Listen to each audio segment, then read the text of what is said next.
Welcome back to Racine Me. I'm Alex Corradetti. Almost 40,000 veterans are without a shelter in the U.S. on any given night. But for the last few years, the Veterans Outreach of Wisconsin has been working to reduce those numbers here in the Badger State. I headed out to Racine to find out more about these tiny homes with a bigger purpose.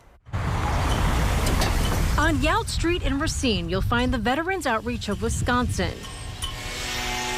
Behind it, you'll see a tiny town of even tinier homes, each of them built with a bigger purpose, to help struggling veterans get back on their feet.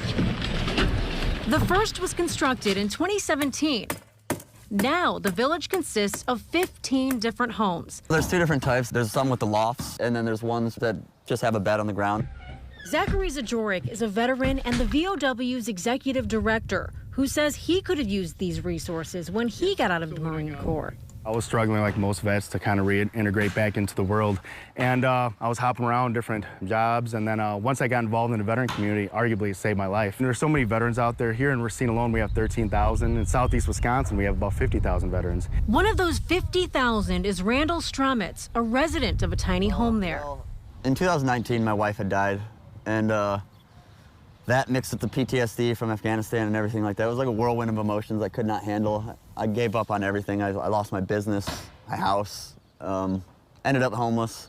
My dad he's a resident here, and he actually told me about the place, and then I got a call from Mike and Zach, and I was a resident a week later. I was up from Illinois, and I wasn't homeless anymore, so it's a godsend, really. The grounds have a community center and food market. Inside the tiny homes, you'll find the basics, but most importantly, a safe place for veterans to lay their heads at night, a place to call home. I see myself in a lot of these vets that could use these resources, and it's extremely, gratifying to see them kind of get back on their feet and succeed. Because when veterans come in here, a lot of times they're almost at rock bottom.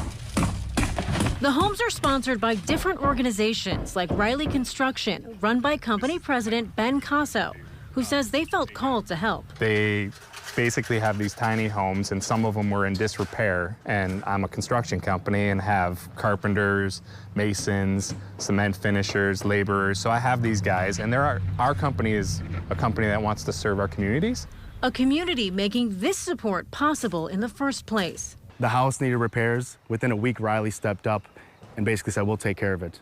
And now they're here today, and we have a veteran that's already lined up to move into this home. Veterans can stay in the tiny homes for up to 2 years. Some already feel hopeful about what they once thought was a grim future. Ever since I was little, I wanted a family, and this has given me a chance to be so level-headed that I can actually have that, hopefully one day. I signed up for college. I'm going to college, going to utilize the GI Bill finally. And then they actually gave me a job here across the street, working in the warehouse. As donations come in, I organize them and put them on the shelves and everything like that. So it's given me income, and it's given me, a base to grow from.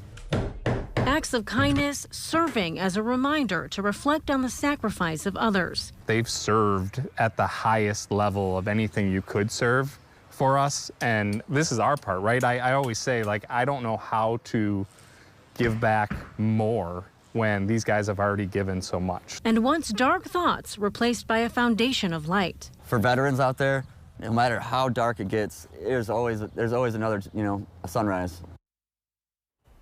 Now, a large part of VOW's program is working closely with each resident to bring them all the tools needed for success. This includes group therapy, financial advice, housing placement, as well as cooking and yoga classes. If you'd like to learn more about volunteering, just head to our website, cbs58.com.